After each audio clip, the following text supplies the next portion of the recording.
Hello everyone. तो आज से हम स्टार्ट करने वाले संस्कृत के बारे में। तो जैसे कि आप लोगों ने बहुत सारे कमेंट किए सर संस्कृत स्टार्ट कर दीजिए, और हमने पोल भी डाला था, तो लोगों का ज़्यादा यही मानना है सर संस्कृत स्टार्ट कर दीजिए, संस्कृत में बहुत प्रॉब्लम आ रही है। तो ठीक है, तो अब हम आपके लिए स्टार्ट कर रहे हैं संस्कृत। और संस्कृत को हम कैसे देखेंगे? बेसिक से देखेंगे। पहला कोई हम चैप्टर नहीं पढ़ाएंगे, पहले हम संस्कृत के बेसिक देखेंगे जो कि आपके बाकी चैप्टरों में काम आएंगे, जिनसे आपको संस्कृत में एक अच्छी पकड़ मिलेगी, एक अच्छी अंडरस्टैंडिंग बनेगी। तो आज से हम स्टार्ट करते हैं संस्कृत। पहले हम पढ़ते हैं बेसिक ऑफ संस्कृत। तो वर्णमाला, वर्णों की माला।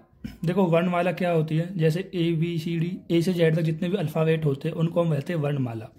ठीक। और वर्णमाला के अंदर क्या बोलते हैं? वर्ण की माला। जैसे हम बात करें एक माला की, जैसे एक माला होती है, तो माला बिना मोतियों के बिना नहीं होती। भाई कोई भी माला होगी तो इसमें कोई मोती होगा, कोई बीज होगा। बिना मोती बीज कोई माला नहीं होती। उसी तरह से जो वर्णमाला है उसके अंदर जो बीज है, जो मोती है, वो कौन है? उसके alphabet A B C D E F G, ये सब उसके अल्फाबेट है वर्णमाला के। अब इन वर्णों में क्या आते हैं? स्वर भी आते हैं और व्यंजन भी आते हैं। अब हम मॉडर्न में स्वर को किससे कोरिलेट करते हैं? वॉवेल से। और व्यंजन को किससे कोरिलेट करते हैं? कॉन्स्टेंट से। कॉन्स्टेंट। हम बात करें स्वर की, तो हम बात करते हैं स्वर की। तो स्वर क्या है? जिनको हम प्रोनाउंस इंडिपेंडेंटली, मतलब आप इनको बिना व्यंजन के भी बोल सकते हो। ठीक है, इनको हम क्या कहते हैं? स्वर कहते हैं। ठीक। अब जैसे कि हमारे मॉडर्न में या इंग्लिश में हम स्वर को क्या बोलते हैं? ए ई आई ओ यू। लेकिन हमारे हिंदी वर्णमाला में 13 प्रकार के स्वर होते हैं, जो ए आ ई, बड़ी ई, छोटा ऊ, बड़ा ऊ, ऋषि, ए औ आ। देखो, और यहाँ पर जो छोटा ए होता है उसको हम हस्र बोलते हैं, और बड़े आ को हम दीर्घ बोलते हैं। ठीक है, इसमें ए आ तो इसमें थोड़ा बड़ा हो जाता है। ठीक है, इसको हस्र मतलब होता है छोटा ए, दीर्घ का मतलब होता है बड़ा आ। छोटा आ और बड़ा आ, तो इस तरह से। तो हम बात करते हैं व्यंजन की। तो व्यंजन क्या होते हैं? देखो, व्यंजन जो हमारे कैसे कबूतर से लेकर ज्ञानी तक जितने भी अक्षर होते हैं वो व्यंजन के अंदर आते हैं, जिनको हम प्रोनाउंस इंडिपेंडेंटली नहीं कर सकते। मतलब आप बिना स्वर के व्यंजन को नहीं बोल सकते हो। व्यंजन को बोलने के लिए आपको स्वर की आवश्यकता होती है। जैसे हमारे व्यंजन लिखे गए कै खे गे घे ढे ढे, चे छे जे झे ए, टे ठे डे ढे ने, ते थे धे धे ने, पे फे बे भे में, ये रे ले बे, से है, क्षेत्र ज्ञ। तो यहाँ पर व्यंजन लिखे गए हैं। और देखो, इनको एक कैटेगरी में डिवाइड कर दिया गया है। जैसे जो स्टार्ट की, मतलब जो भी शब्द से स्टार्ट हो रही है, जैसे कैसे यहाँ पर स्टार्ट हो रही है फर्स्ट लाइन कै खे गए, तो इसको क्या वर्ग के अंदर रख दिया। वर्ग मतलब कोई ग्रुप या कोई कैटेगरी। जैसे जो भी जिससे स्टार्ट होता है जिस लाइन से, उसको उसी कैटेगरी के अंदर रख देते हैं। जैसे यहाँ पर ये दूसरा चे से स्टार्ट हो रहा तो चे वर्ग, यहाँ टे से स्टार्ट हो रहा तो टे वर्ग, फिर ते से स्टार्ट हो रहा तो ते वर्ग, फिर पै से स्टार्ट होता तो पै वर्ग। ठीक है। और आपको अब क्या बताओगे? देखो, अगर आप इस सीक्वेंस की बात करें तो हम ऐसे कह सकते हैं, ये पूरा हमारा क्या होगा? ये पूरा हमारा कै वर्ग। कै वर्ग का मतलब है ये जो लाइन है ये पूरी कै वर्ग से स्टार्ट होने वाली है। कै खे गे ढे ढे। अब यहाँ पर जो फर्स्ट मेंबर है कै वर्ग का वो क्या है? कै है। सेकंड क्या है? खे। थर्ड सेकंड क्या मेंबर है? खे। तीसरा मेंबर गे। चौथा मेंबर घे। पांचवा मेंबर डे। ठीक है, तो ये 5 मेंबर हो जाते हैं हमारे कै वर्ग या क्या कैटेगरी के। अब इन कै वर्ग को हम कु वर्ग भी बोलते हैं। इन कै वर्ग को हम कु वर्ग भी बोलते हैं, जो मैंने लिख भी रहा है फर्स्ट मेंबर ऑफ कु वर्ग या कु वर्ग। देख, कै वर्ग बोल दे, कु वर्ग बोल दो, बात एक है। ठीक। फिर हम बात करते हैं, देखो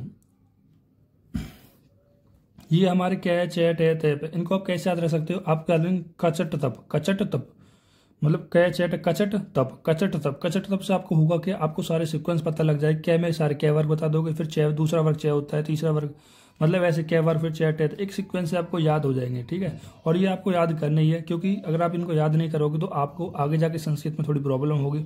इसलिए मैं पहले ही बता रहा हूँ कि अगर आप इनको अभी से याद कर लोगे तो बहुत सारे क्वेश्चन आपके आसानी से सॉल्व हो जाएंगे। कैसे याद करना है सीक्वेंस से? कै चैट है कचट तप, कचट तप से याद रख लेना, फिर कै वर्ग लिखना, फिर चे वर्ग लिखना, फिर टे वर्ग लिखना, फिर ते वर्ग लिखना, इस तरह पै वर्ग।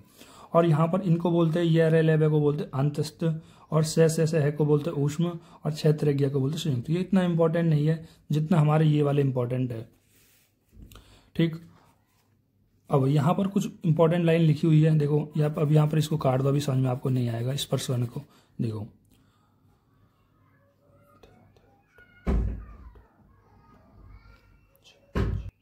देखो फॉर प्रोनाउंसिएशन ऑफ व्यंजन we require the help of स्वर, यानी कि व्यंजन को बोलने के लिए हमें स्वर की आवश्यकता होती है। जैसे एक निमोनिक भी दिया गया है कि व्यंजन के बिना स्वर का काम चल जाए। जैसे यहाँ पर लिखा गया है कि देखो, व्यंजन के बिना स्वर का काम चल जाएगा, लेकिन स्वर के बिना व्यंजन का काम नहीं चलेगा। ठीक है। तो अब यहाँ पर कुछ नोट लिखे गए, जैसे पहला, स्वर कितने होते हैं 13, व्यंजन कितने होते हैं 36। इनको आप कैलकुलेट करोगे तो 30 मिलेंगे, और व्यंजन को कितने मिलेंगे 36 मिलेंगे। ठीक, और ये अकॉर्डिंग टू हिंदी वर्णमाला, हमारे हिंदी वर्णमाला के अनुसार 13 स्वर होते हैं और 36 व्यंजन होते हैं, और हमारे अकॉर्डिंग टू संस्कृत वर्णमाला के अनुसार 9 स्वर होते हैं, 33 व्यंजन होते हैं। अब ये कहाँ समझ में आएगा आपको, ये समझ में आएगा आपको, हम संज्ञा वाला चैप्टर पढ़ेंगे ना, वहां पर जब हम पहले चैप्टर स्टार्ट करेंगे। ठीक, और फिर यहाँ पर अक्षर को हम वर्ड अल्फाबेट कहते हैं, वर्ग यानी ग्रुप, सूत्र यानी फॉर्मूला, उदाहरण एग्जाम्पल। अब हम बात करते हैं, देखो हम गिनती काउंटिंग के बारे में बात करते हैं। जैसे 1 को क्या बोलते हैं प्रथम संस्कृत में, 2 को क्या बोलते हैं द्वितीय, 3 को तृतीय, 4 को चतुर्थ, 5 को पंचमी, 6 को षष्ठी, 7 को सप्तमी, 8 को अष्टमी, 9 को नवमी, 10 को दसवीं, 11 को एकादश, 12 को द्वादश, 13 को त्रियादश। देखो जब भी संस्कृत में कोई चीज़ आएगी लिखने के लिए, जैसे काउंटिंग क्रम नंबर में आता है तो ऐसे लिखा होगा। जैसे धातु रूप पढ़ेंगे तो वहाँ पर क्रम आएगा प्रथम, द्वितीय, तृतीय, चतुर्थ, पंचमी। तो आपको पता होना चाहिए कि तृतीय 3 को कहते हैं, चतुर्थ 5 को कहते हैं, षष्ठी 6 को कहते हैं, एकादश 11 को कहते हैं। तो इस तरह से आपको काउंटिंग का पता होना चाहिए संस्कृत में किसको क्या कहते हैं। ठीक, फिर हम बात करते हैं भाषा की।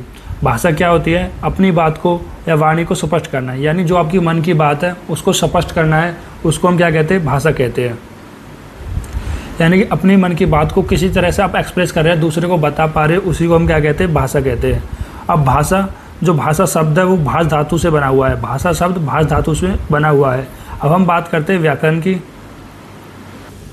देखो व्याकरण वह विद्या है जिसका द्वारा हमें किसी भाषा को शुद्ध बोलना और लिखना एवं समझना आता है। तो व्याकरण किसको कहते हैं, व्याकरण एक ऐसी विद्या है जिसके द्वारा हम अपनी भाषा को शुद्ध बोल सकते हो, शुद्ध लिख सकते हो, उसी को हम व्याकरण कहते हैं। जैसे मैं आपको समझा रहा हूँ, तो एक सेंटेंस, एक वाक्य शुद्ध बोल रहा हूँ, ठीक है। अगर मैं कुछ भी बोल दूँ, जैसे मैं बोल दूँ, जैसे एक सेंटेंस से राम खाना खाता है, ठीक, राम खाता है क्या खाना, कुछ इस तरह से अगर उल्टा सीधा बोलूँगा तो उसको एक सेंस नहीं बनेगा। यानी शब्दों का एक जो क्रम या शब्दों का एक शुद्ध रूप से बोलना। जैसे हम इंग्लिश सीखते हैं तो इंग्लिश में हम क्या सीखते हैं, ग्रामर सीखते हैं। इज का कहाँ यूज़ होगा, एज का कहाँ यूज़ होगा, हैज़ का कहाँ यूज़ होगा, ठीक है, ये वर्ब का कहाँ यूज़ होगा। ठीक, वो क्या होती है, वो आपकी ग्रामर है। ठीक, मतलब पास्ट टेंस में आप क्या लगाओगे, फ्यूचर में आप क्या लगाओगे, जैसे फ्यूचर में आप वाज लगाते हो, ठीक है, वो सब चीज़ सीखना, तभी तो आप एक प्रॉपर इंग्लिश बोल सकते हो। देखो इंग्लिश क्या है, जनरल इंग्लिश वर्ड है, इंग्लिश वर्ड तो आप कुछ भी बोल दोगे, लेकिन अगर आपको ग्रामर नहीं आएगी तो आप उनको शुद्ध नहीं बोल पाओगे। उसी तरह से हमारी हिंदी है, अगर आपको हिंदी की जो व्याकरण है वो अगर आपको सही नहीं आएगी तो आप हिंदी में भी शब्द एक सही तरह से नहीं बोल पाओगे और नहीं लिख पाओगे। फिर हम बात करते हैं वर्ण। वर्ण क्या है, अल्फाबेटली अक्षर। देखो वर्ण क्या है, कुछ नहीं है, वर्ण को हम अक्षर बोलते हैं। जैसे ये एक व हो गया, एक अक्षर हो गया, अन्य हो गया, ये एक अक्षर हो गया। ठीक, वर्ण is also not divide further like atom और सेल। वर्ण कह रहा है कि फर्दर डिवाइड नहीं कर सकते, जैसे एटम और सेल को हम फर्दर डिवाइड नहीं कर सकते। जैसे आप बायोलॉजी में पढ़ते हो एटम के बारे में कि एटम एक स्मॉलेस्ट यूनिट है जिसको आप फर्दर डिवाइड नहीं कर सकते, ऐसे ही केमिस्ट्री में आप एटम है, एटम कह रहा है कि सबसे स्मॉलेस्ट होता है, उसको भी आप डिवाइड नहीं कर सकते। जैसे कि यहाँ पर एक एग्जाम्पल दिया गया है, Ram is a good boy. तो राम क्या है, एक गुड बॉय है, अच्छा बच्चा है। तो एक वाक्य है, एक सेंटेंस दिया है, तो आप कह रहे हैं राम को ब्रेक कर सकते हो, इसको ब्रेक कर सकते हो, ए को ब्रेक कर सकते हो, लेकिन क्या राम में से आर को ब्रेक करोगे, ए को ब्रेक करोगे, एम, मतलब ये अक्षर है, क्या अब इनको आप फर्दर ब्रेक कर सकते हो, तो इनको फर्दर आप ब्रेक नहीं कर सकते, क्योंकि अगर आप ब्रेक कर दोगे तो कोई उसका सेंस नहीं बनने वाला है। जैसे कि एग्जाम्पल भी दिया गया है, जैसे सेल्स और एटम को फर्दर आप ब्रेक नहीं कर सकते, उसी तरह जो शब्द है या फिर वर्ण है उनको आप फर्दर डिवाइड नहीं कर सकते। फिर हमें वर्ण उस मूल ध्वनि को कहते हैं जिसके खंड या टुकड़े किया जा सकते हैं। वर्ण उस मूल ध्वनि को कहते हैं जिसके खंड या टुकड़े किए जा सकते, किए नहीं जा सकते। ठीक है, अब शब्द क्या है, शब्द वर्ड, वर्णों का एक सार्थक समूह, वर्णों का एक सार्थक समूह। जैसे कि अब ये बोलते मैंने RAM, आर क्या है, एक वर्ण है, ए क्या एक वर्ण है, ये एम क्या एक वर्ण है। तो वर्णों का एक सार्थक समूह, मतलब एक सार्थक मतलब एक सीक्वेंस में अगर वर्णों को आप लगाओगे तो उनसे का एक अर्थ बनेगा, ठीक, उनसे एक शब्द बनेगा, उसको हम क्या कहेंगे, शब्द कहेंगे। जैसे एग्जांपल से देखें, जैसे ईंट है, ईंट से क्या बनेगा भाई, अगर ईंट मिला के घर बनता है और घर मिला के एक मोहल्ला बनता है, यानी ब्रिक से हाउस बनता है, बहुत सारे ब्रिक से एक घर बनता है, बहुत सारे घरों से एक कॉलोनी बनते हैं। सिमिलरली आपके वर्ण से एक शब्द बनता है और शब्द से एक वाक्य बनता है। अगर जैसे मैं बात करूं, वही एक कॉमन एग्जांपल ले लो, भाई वर्ण क्या एक अक्षर है, जब आप अक्षर में अक्षर मिलाओगे, जब आप अक्षर में अक्षर मिलाते हो तो क्या बनता है, शब्द बनता है। और जब आप शब्द में शब्द मिलाओगे, भाई शब्द में शब्द मिलाओ तो क्या बनेगा, एक वाक्य बनेगा। समझ रहे हो ना। जैसे मैं भी बोल रहा हूँ तो मैं क्या बोल रहा हूँ, कुछ शब्द बोल रहा हूँ और बहुत सारे शब्द मिल रहे हैं, वो जाके एक वाक्य, एक सेंटेंस बन रहा है, उस सेंटेंस का एक मतलब होता है, ठीक है। फिर जिन वर्णों का अर्थ अवश्य प्राप्त हो, जिन वर्णों का अर्थ निकल रहा हो, अवश्य प्राप्त होता हो, दो या दो से अधिक वर्णों से बने ऐसे समूह को शब्द कहते हैं।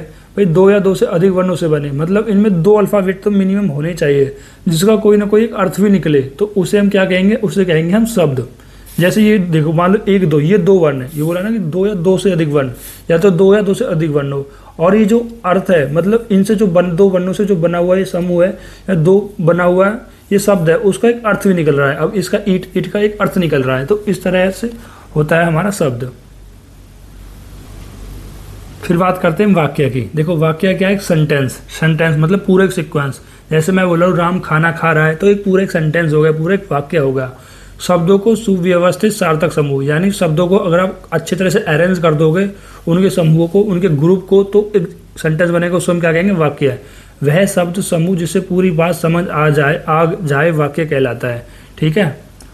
भाई देखो मैंने पहले क्या बताया था, मैंने बताया था वर्ण वर्ण मिलके शब्द बनाते हैं और शब्द मिलके वाक्य बनाते हैं, ठीक। वर्णों का कोई ऐसा कोई वो नहीं होता, मतलब नहीं, वर्णों का कोई ऐसा मतलब नहीं निकलता। देखो यहाँ पर मैंने बताया वर्ण मिलके शब्द बनाते और शब्द मिलके वाक्य बनाते। वर्णों का तो कोई स्पेशल ऐसा मतलब नहीं निकल रहा था, लेकिन जो वर्ण से जो शब्द बन रहे थे, ठीक है, दो या दो से अधिक वर्णों से जो शब्द मिलकर बन रहे थे, उनका एक अर्थ निकल रहा था। दो या दो से वर्ण से जो शब्द बन रहे थे, उनका एक सार्थक शब्द अर्थ निकल रहा था। और जब दो या दो से अधिक शब्द या दो से दो अधिक शब्द हो या फिर बहुत सारे शब्द हो, ठीक है, बहुत सारे शब्दों से क्या बनता है, एक सेंटेंस बनता है, एक वाक्य बनता है। और उस वाक्य का भी एक मतलब होगा, एक मीनिंगफुल सेंटेंस होगा, एक मीनिंगफुल बात होगी, जिससे कोई ना कोई अर्थ निकलेगा, उसे हम क्या कहेंगे, वाक्य कहेंगे। अब हम बात करते हैं संज्ञा के बारे में। संज्ञा क्या है, नाउन। संज्ञा उस शब्द को कहते हैं जिसे किसी वस्तु, भाव और जीव के नाम को बोध होता है, किसी वस्तु के भाव का और उसके जीव का नाम। जैसे मेरा नाम है, आपका नाम है, तो उन सब का जो बोध होता है वो होता है संज्ञा। मतलब a noun is name of person, of place और थिंग। आपने इंग्लिश में भी ये डेफिनेशन बहुत बार पढ़ी होगी। अब हम बात करते हैं सर्वनाम। सर्वनाम क्या है, जिन शब्दों का प्रयोग संज्ञा के स्थान पर किया जाता है उन्हें सर्वनाम कहते हैं। यानी संज्ञा के स्थान पर किए जाने वाले स्थान पर किसका प्रयोग करते हैं, हम सर्वनाम का। जैसे राहुल मेरा दोस्त है, अब राहुल एक नाम है, तो नाम क्या बोलते हैं, संज्ञा, ठीक। अब इस संज्ञा की जगह हम क्या कह सकते हैं, जैसे कि अब यहाँ पर बोलते हैं वह मेरा दोस्त है, तो राहुल की जगह हमने क्या बोलते हैं, वह। तो यही तो डेफिनेशन में शब्दों के प्रयोग को संज्ञा के स्थान पर किया जाए, मतलब जिन शब्दों का प्रयोग संज्ञा के स्थान पर किया जाए। जैसे यहाँ पर संज्ञा के स्थान पर वह का प्रयोग किया जा रहा है, और वह क्या होता है, सर्वनाम होता है, ठीक। वह, वो, ये सब, यह, तुम, ये सब। फिर हम बात करते हैं क्रिया। देखो क्रिया, वर्ब और धातु। क्रिया हम हिंदी में बोलते हैं, इंग्लिश में इनको वर्ब बोलते हैं, और संस्कृत में इसको बोलते हैं हम धातु। तो हम पढ़ते हैं क्रिया, जिन शब्दों से किसी काम के करने या होने का ज्ञान हो उसे क्रिया कहते हैं। मतलब जिन शब्दों से, जैसे मैं कोई शब्द बोल रहा हूँ और इन शब्दों से कोई कुछ हमें ऐसे कुछ होने का ज्ञान हो रहा हो, उसे हम क्या कहेंगे, क्रिया कहते हैं। जैसे मैं बोल रहा हूँ रोहन नाच रहा है, तो मैंने कुछ ऐसे शब्द बोल लिए जिससे कुछ क्रिया होने का ज्ञान हो रहा है। और आपको इस सेंटेंस से क्या ज्ञान हो रहा है, हमें हो रहा है कि जो रोहन है वो नाच रहा है। देखो रोहन क्या है, संज्ञा है, और नाच, और रोहन से हमें क्या ज्ञान हो रहा है कि रोहन क्या है, नाच रहा है। अब हम बात करते हैं काल या समय।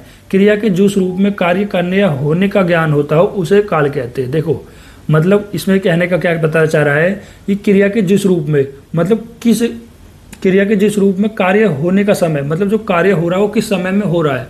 भाई क्रिया के क्या है, देख क्रिया के उस रूप से आपको पता लग रहा है कि जो कार्य है वो किस समय में हो रहा है। जैसे कि एग्जाम्पल, उत्कल खाना खा रहा है, तो यहाँ से आपको क्रिया के क्या पता लग रहा है, क्रिया क्या हो रही है, वो खाना खा रहा है। भाई क्रिया के जिस रूप से कार्य क्या हो रहा है, खाना खाने का। अब कब हो रहा है, वो अभी खाना खा रहा है, अभी यानी प्रेजेंट टेंस।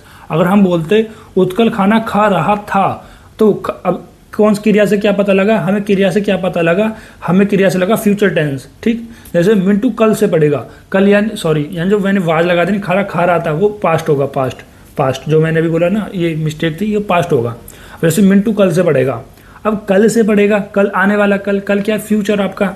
तो अब बात किसी हो रही, क्रिया की बात हो रही है। क्रिया क्या है, वो पढ़ने का काम कर रहा है, लेकिन कब क्रिया से में क्या पता लग रहा है, कौन से समय का पता लग रहा है, फ्यूचर में पढ़ेगा, यानी कल पढ़ेगा, ठीक है। यानी कल कभी आएगा नहीं, मिंटू कभी पढ़ेगा नहीं। विशेषण एडजेक्टिव, ये मैं वैसे देखो। अब हम बात करते हैं विशेषण adjective. Tell quantity and noun और प्रोनाउन, मतलब ये नाउन और प्रोनाउन की क्वालिटी के बारे में बात करता है। जैसे जो शब्द संज्ञा सर्वनाम शब्द का विशेषता बताते हैं उन्हें विशेषण कहते हैं। देखो यहाँ पर दो चीज आई है, पहला संज्ञा है और सर्वनाम, मतलब ऐसे शब्द जो संज्ञा और सर्वनाम की विशेषता बता रहे हो उन्हें विशेषण कहते हैं। जैसे कि राम विद्वान है, और राम क्या है, या तो यहाँ पर क्या होगा, संज्ञा होगा या सर्वनाम होगा। ठीक, राम विद्यमान है तो यानी संज्ञा और सर्वनाम की विशेषता बताना, यानी राम की विशेषता बता रहा है क्या, कि राम क्या विद्यमान है, विद्यमान है। तो विद्यमान से क्या पता लग रहा है, उसकी विशेषता पता लग रही है। ठीक, अब वह लालची है, वह क्या है, वह सर्वनाम है, वह सर्वनाम है। ठीक, तो वह से क्या सर्वनाम है और उसकी विशेषता क्या है, कि वो लालची है। अब हम बात करते हैं लिंग की, जेंडर की। देखो जेंडर, देखो मेल का ये साइन लगा होता है, फीमेल का इस तरह से होता है, और ट्रांसजेंडर का इस तरह से साइन होता है। ठीक, ये पुरुष का इस तरीके का नपुंसक का साइन होता है। वैसे भी आप जब भी कहीं पब्लिक टॉयलेट में जाते हो तो वहाँ पर आप साइन देख के ही पता लगाते हो कि कौन सा टॉयलेट मेल का होता है, कौन सा टॉयलेट फीमेल का होता है। अब इसमें इसकी डेफिनेशन क्या है, कि संज्ञा के जिस रूप से व्यक्ति या वस्तु की जाति, स्त्री या पुरुष का भेद का बोध होता है उसे लिंग कहते हैं। मतलब संज्ञा से आपको क्या पता लग जाए, संज्ञा क्या होता है, उसका नाम, उसका प्लेस, उनसे अगर आपको उनके नाम से भी जैसे आपको पता लग जाता है कि ये लड़का होगी, लड़की होगी, ट्रांसजेंडर होगा, ठीक है, या कुछ उनके विशेष फीचर से आपको पता लग जाता है, तो उन्हें हम क्या कहते हैं, लिंग कहते हैं। फिर हम बात करते हैं उपसर्ग की। देखो उपसर्ग यानी इंग्लिश में कहते हैं प्रीफिक्स, जो पहले फिक्स होता है, यानी ये शब्द के पहले लगने वाला होता है। उपसर्ग क्या होता है, किसी शब्द के पहले लगने वाला होता है। उपसर्ग वह शब्दांश को कहते हैं जो किसी शब्द के पहले आकर लगता है, पहले आकर उसका एक विशेष अर्थ प्रकट करता है, यानी वो किसी शब्द के पहले आकर लगेगा और फिर विशेष अर्थ प्रकट करेगा। ठीक, जब हम उपसर्ग वाला चैप्टर पढ़ेंगे तो वहाँ पर बताएंगे जो 22 प्रकार के उपसर्ग होते हैं, ठीक, जो किसी शब्द के पहले लगते हैं और उसका एक विशेष अर्थ प्रकट करते हैं। जैसे जो उपसर्ग होता है, ग्रुप का वो मेंबर होता है जो सबके आगे चलेगा, यानी सबके आगे चलने का मतलब है कि सबसे आगे लगेगा, शब्द का पहला फिक्स होने वाला, मतलब सबसे पहले ये लगेगा। फिर और धातु रूप, क्रिया शब्द रूप, प्रत्यय। देखो यहाँ पर ही हम प्रत्यय देख लेते हैं। प्रत्यय क्या होता है, सफिक्स। देखो ये बीच में होता है, ये हमारे सीक्वेंस बताया, जब हम अच्छे से पढ़ेंगे ना आगे तो पता लगेगा हमको कि उपसर्ग पहले लगता है, धातु रूप बीच में होता है और प्रत्यय लास्ट में लगता है, यानी सफिक्स होता है। जैसे कि आपने टेंस में पढ़ा होगा, जब प्रेजेंट टेंस पढ़ा होगा, फ्यूचर टेंस पढ़ा होगा, तो प्रीफिक्स कहाँ से लगता है, या IUPAC नेम पढ़ी होंगी वहाँ आपने, तो IUPAC नेम में भी देखा होगा ना, भाई किसी का नॉमेनक्लेचर करना है तो किस तरह से नाम धरते हैं। ठीक, उसी तरह से हमारे आयुर्वेद में भी एक IUPAC होगा एक तरीका से। ठीक, जब हम आगे अच्छे से और डिटेल में इसको देखेंगे, तो अभी बस आप इतना जान लो, जो उपसर्ग होता है वो पहले लगता है और जो प्रत्यय होता है वो बाद में लगता है, और धातु क्रिया कहीं बीच में होती है। प्रत्यय वह शब्दांश है जो शब्द के अंत में आता है, शब्द के बाद में फिक्स होता है। ठीक, अब हम बात करते हैं संधि। संधि जॉइंट से जोड़ना, जैसे हमने रचना शरीर में पढ़ा था, संधि का मतलब क्या होता है, जैसे दो बोन के बारे में, अस्थि संघात संयोगम, यानी जहाँ पर दो बोन्स आपस में मिलती है, संयोग होता है, उसको हम क्या बोलते हैं, संधि बोलते हैं। यहाँ पर क्या है, यहाँ पर अस्थि की जगह क्या हो जाएगा, वर्णों का संयोग हो जाएगा। वर्ण, देखो दो वर्ण यहाँ पर स्वर भी हो सकते हैं, व्यंजन भी हो सकते हैं। स्वर कितने प्रकार के होते हैं, 13 प्रकार के होते हैं। व्यंजन कितने प्रकार के होते हैं, 36 प्रकार के होते हैं। और ये याद रखना, जो अभी हमने बताया वो अकॉर्डिंग टू हिंदी वर्णमाला है। संस्कृत वर्णमाला के अनुसार जो स्वर होते हैं वो 9 होते हैं, जो व्यंजन होते हैं वो 33 होते हैं। घबराना मत, ये क्या होते क्या बता रहे हैं, जब मैं आपको संज्ञा वाला चैप्टर पढ़ाऊंगा इससे अगला, इसमें मैं आपको बता दूंगा कि माहेश्वरी सूत्र के अनुसार स्वर और व्यंजन की संख्या यानी हमारे संस्कृत वर्णमाला में कैसे रखी गई है। तो आपको इतना याद रखना, जो दो वर्ण हो, चाहे वो स्वर हो चाहे व्यंजन हो, इनके मेल से होने वाले विकार को हम संधि कहते हैं। जैसे कि राम प्लस ईश्वर, राम प्लस ईश्वर, ठीक, ये दो वर्ण, अगर इन दो वर्ण को आपस में जोड़ोगे तो क्या बन जाएगा, रामेश्वर बन जाएगा। तो संधि यही तो है, जब दो वर्णों के मेल से होने वाले विकार को क्या कहते हैं, हम संधि कहते हैं। देखो यहाँ पर एक वर्ड आया विकार। विकार का मतलब मैं आपको अगर ऐसे समझाऊं, देखो दो चीज़ होती है, एक होती है प्रकृति, एक होती है विकार। मतलब देखो प्रकृति से मतलब उसे बनने वाला, जैसे कि दूध से दही बनता है तो वो क्या होगा, प्राकृतिक हो गया। भाई दूध क्या होगा, प्राकृतिक होगा, नेचुरल हो गया। और दूध से बना क्या, उसका प्रोडक्ट, उसका आई प्रोडक्ट क्या बना, दही बना, तो दही क्या होगा, विकार। उसी तरह से ये दो शब्द क्या हो गए, प्राकृतिक हो गए, और इन दो शब्द से क्या बना, एक रामेश्वर बना, यानी ये इनका विकार हो गया। एक नया शब्द जो बना है उसको हम कहते हैं विकार। तो राम प्लस ईश्वर के मिलने से क्या बन गया, रामेश्वर बन गया। अब हम बात करते हैं संधि विच्छेद। संधि विच्छेद कुछ नहीं है, देखो इसका मतलब ये है कि जो रामेश्वर को हम फिर से ब्रेक कर देंगे दो टर्म में, राम प्लस ईश्वर, संधि को पृथक करना है, इस संधि को फिर से अलग कर देना। अब हम बात करते हैं समास। समास का मतलब क्या है, कम से कम शब्दों में अधिक से अधिक अर्थ प्रकट करना समास कहलाता है। यानी कम शब्दों में आप अपनी अधिक बात प्रकट कर देना। जैसे हमारे संस्कृत के श्लोक है तो वो भी क्या करते हैं, कम शब्दों में बहुत ज़्यादा अर्थ अपना प्रकट करते हैं। इसलिए तो संस्कृत की भाषा, देखो जो संस्कृत की भाषा है उनमें शब्द कम होते हैं लेकिन उनके अर्थ बहुत ज़्यादा होते हैं। उनके जो अर्थ है उसका बहुत बड़ा होता है, बहुत अच्छे से जब आप श्लोक पढ़ोगे तो आपको समझ में आ जाएगा। 2 लाइन का श्लोक होता है और 1 पेज का पूरा इसका मतलब होता है, मतलब 1 पेज में पूरी हिंदी लिखी होती है, यानी श्लोक एक प्रकार का सूत्र फॉर्म में होता है। तो अब ठीक है, जिस तरह हमारे फॉर्मूले होते हैं ठीक छोटे से होते हैं, लेकिन इनके जो डेरिवेशन होता है वो बहुत बड़ा होता है। उसी तरह समास होते हैं, वो कम शब्दों में अधिक बात को अपने प्रकट करते हैं। जैसे कि राजकुमार, अगर मैंने बोल दिया राजकुमार तो इसका मतलब क्या हुआ कि जो वह लड़का, मतलब इसे क्या पता हमें कि राजकुमार से क्या पता लगता है कि वो राजा का कुमार यानी राजा का बेटा है। ठीक, तो ये समस्त पद का समास विग्रह कर देंगे, ये समास का अर्थ हो जाएगा। फिर हम बात करते हैं कारक की। संज्ञा सर्वनाम में जिस रूप से वाक्य के अन्य शब्दों के साथ उसका संबंध सूचित है हो उसे कारक कहते हैं। देखो, संज्ञा हो या सर्वनाम हो, देखो कुछ भी हो सकता है, संज्ञा हो सकती है सर्वनाम, केवल एक एट ए टाइम एक ही हो गया, संज्ञा होगा सर्वनाम होगा, और जिस रूप से वाक्य के अन्य शब्दों के साथ उनका संबंध होता है। ठीक, जैसे कि एग्जाम्पल बताया, राम और श्याम का दोस्त है, तो राम और साथ का क्या रिलेशन है कि वो दोस्त है, यही तो बता रहा है भाई। राम और श्याम क्या है, दोनों नाम है, और नाम क्या होते हैं, संज्ञा होती है, और संज्ञा के जिस रूप से वाक्य के अन्य शब्दों के साथ संयोग होता है। ठीक, वाक्य का जो अन्य मतलब राम का इसके साथ संबंध है, श्याम के साथ, ठीक है, और उसे हम क्या कहते हैं, कारक कहते हैं। और कारक को हम फर्दर डिटेल में पढ़ेंगे, कारक कितने होते हैं। फिर हम बात करते हैं वचन। वचन क्या है, शब्दों के जिस रूप से एक या एक से अधिक का बोध हो उसे हम वचन कहते हैं। ठीक, शब्द के जिस रूप से एक या एक से अधिक का बोध हो उसे हम वचन कहते हैं। ठीक, एक हो या एक से अधिक का बोध हो उसे हम क्या कहते हैं, वचन कहते हैं। देखो, ये हमारा बेसिक कंप्लीट हो गया है। अब हम स्टार्ट करेंगे अपने संस्कृत के फर्स्ट चैप्टर से। मिलते हैं अगली वीडियो में, तब तक के लिए अपना ख्याल रखें। अगर आपको वीडियो अच्छी लगी हो तो आप चैनल को सब्सक्राइब कर लो, वीडियो को लाइक कर दें। Thank you guys.